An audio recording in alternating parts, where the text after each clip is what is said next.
16 November itu 11 tahun yang lalu ya, tahun 2010.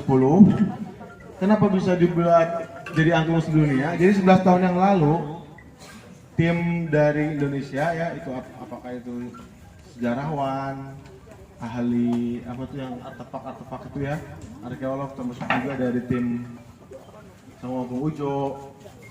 Pokoknya orang ahli-ahli angklung itu bertempur di Dewan UNESCO ya, namanya UNESCO. PBB itu kan punya organisasi namanya UNESCO ya. UNESCO itu adalah badan PBB yang menangani pendidikan dan kebudayaan. Nah, di UNESCO itu tanggal 16 November itulah dikukuhkan, ditetapkan bahwa angklung itu sah milik Indonesia. Tepuk tangan dulu. Ya. Jadi kenapa bisa dibilang sedunia? Memang sedunia karena pada saat 16 November 11 tahun yang lalu itu emang terjadi pertempuran itu antar negara. Jadi ceritanya memang kita harus terima kasih sama tetangga kita ya, yaitu negara Malaysia. Jadi ceritanya itu pertama yang bikin ramai itu adalah Malaysia. Malaysia buat sebuah video promosi pariwisatanya mereka itu pakai ada angklungnya gitu. Nah, karena ada angklungnya diprotes sama orang Indonesia. Ternyata bukan Indonesia aja yang protes, negara-negara lain juga protes. Nah, karena ada yang protes, akhirnya UNESCO inisiatif, ya udah kita cari ini sebenarnya punya siapa. Malaysia, ada Thailand, ada Cina, ada Taiwan, Jepang, mereka semua pada punya. Bahkan di Argentina aja itu udah ada angklung. 100 tahun lalu itu udah ada angklung betul Argentina. Mereka punya dokumentasinya. Nah, alhamdulillahnya, nah ini ya, saya udah pernah cerita mungkin, tapi mungkin lupa. Ditemukan sebuah prasasti ya. Prasasti itu kan kalau zaman dulu mungkin kerajaan itu nulis itu di batu gitu ya. Namanya Prasasti Cibadak. Nah, ini daerah saya tuh Sukabumi ya.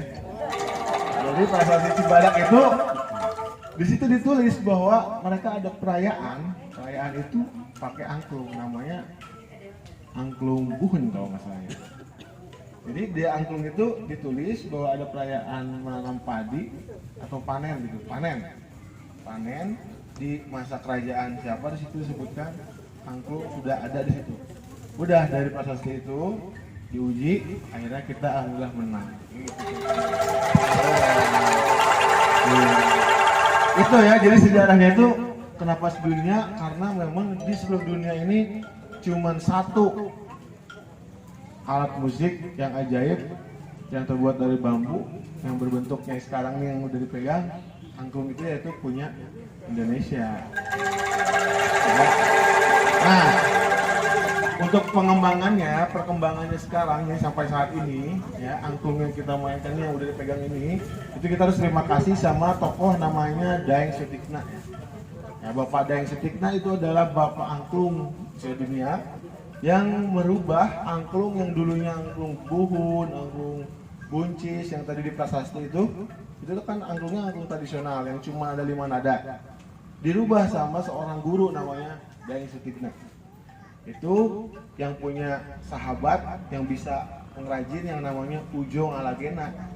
Jadi itu ada 2 sahabat tuh, Daeng Sutikna dan Ujong Alagena. Ujong Alagena itu dia pengrajin, dia jago buat bambu, kerajinan bambu apa itu jago. Nah, kalau Pak Daeng itu adalah seorang guru. Nah, itu 2 orang itu merubah angklung jadi nadanya diatonis, do re mi fa sol la si, seperti yang sekarang kita mainkan. Itu dari tahun 1938. Lama banget ya angklung itu.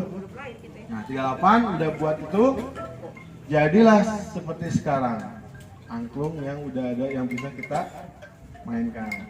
Dan Saung Ujo sampai sekarang masih eksis kan? Nah, udah pernah ke Saung Ujo kan?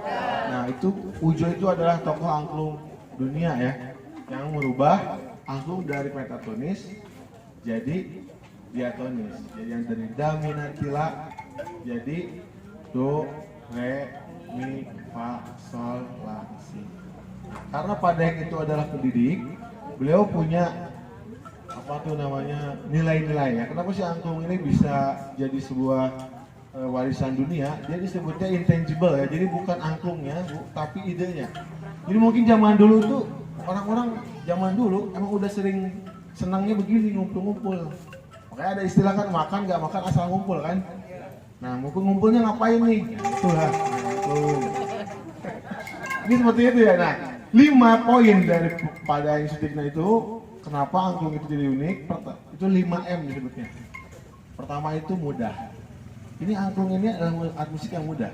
Kita kalau mau jadi gitaris, terus berdarah-darah dulu Pak Bu. Ini harus berdarah-darah dulu baru bisa jago. Alat musik lain itu sulit lah ya. Jadi harus belajar khusus. Kalau angklung ini mudah. Mudah banget. Nah ini kita sekarang aja nih mau main ya nanti bareng-bareng ya. Yang kedua, lupa dulu. Mudah, murah. Oh iya murah ya. Angklung murah Pak. Ini kalau kita alat musik itu piano itu ratusan juta Pak. Ini kita murah lah ya, masih murah. Mudah, murah, massal. Nah ini massal. Nah ini ya ngumpul-ngumpulnya itu di massal. Jadi kalau kita alat musik lain mungkin cenderung sendiri gitu ya. Ada juga angklung kayak dipakai sama yang sekarang udah berbentuk oil gitu ya, angklung mereka sendiri. Tapi itu sebenarnya bukan filosofi angklung Padaeng. Angklung Padaeng itu adalah ini, memang massal. Jadi kalau nggak massal itu sebetulnya bukan nilai angklungnya berkurang. Jadi kalau kita bisa main angklung sendiri kayak pengamen itu sering lihat, ya itu ya memang itu musik angklung juga karena ada suara angklungnya. Tapi itu bukan angklung yang hari Sangkus Dunia itu bukan, karena angklungnya benar itu ini massal. Mudah, murah, massal, meriah. Iya. Meriah ya. Jadi meriah itu apa ya? Jadi dia bisa meramaikan gitu. Ya dengan pemainan angklung itu kan nggak sepi ya. Suaranya itu wah pokoknya meriah gitu. Saya cocok kalau kita udah lama kan selama pandemi ini kan kurung di rumah ya, jadi pengen sesuatu yang meriah, cocok datang ke sini nih main angklung gitu ya. Nah yang kelima itu adalah menyenangkan. Seneng loh main angklung loh ya. Alat, jadi main musik angklung itu manfaat paling besar itu adalah buat pemain. Karena dengan main angklung itu bisa menyenangkan. Jadi 5 poin. Mudah, murah, meriah, massal ya, massal, meriah, menyenangkan. Nah saya sebagai generasi sekarang saya tambahin 1M, yaitu menyehatkan. Iya, tangan dong. Ya. Kenapa bisa menyehatkan? Terutama ini buat lansia Pak. Ini bisa mencegah pikun. Ya. Saya udah praktek sekitar berapa tahun ya? Udah 6 tahun ya. Di sini di FPL DKI, di daerah lain juga khusus untuk lansia, bahkan ada lansia yang udah Alzheimer Bu, Pak. Itu selama main angklung. Jadi kalau kita latihan nih, itu beliau itu bisa nanya bisa sampai 10 kali. Misalkan saya kan kasih kode. Nanti dia nyamperin, Pak maaf untuk kode saya apa ya? Catat ya, catat. Duduk lagi. Nanya lagi. Ntar kita kan main nih, baru 1 menit, nanya lagi. Itu setelah berjalan 1 tahun udah nggak pernah nanya kamu. Bener-bener itu ajaib banget. Jadi saya tuh udah praktek dan memang itu ada manfaatnya. Tepuk tangan dulu dong buat angklung. Jadi udah teruji bahwa angklung itu 1M tambah yaitu menyehatkan. Jadi ini adalah warisan yang betul-betul sangat berharga ya. Karena ini betul-betul tingkatnya itu udah seluruh dunia, cuma orang Indonesia doang gitu yang punya. Kan hebat kan? Dan bahkan sebenarnya kalau dari kegiatan ini harusnya bisa menular ke mana-mana. Jadi orang-orang luar negeri itu bisa melihat, bahkan mereka iri, bahkan bisa ngambil sistem yang kita punya ini. Nah kita bisa mulai dari kita. Jadi dengan adanya acara ini, saya betul-betul bersyukur, saya betul-betul terima kasih.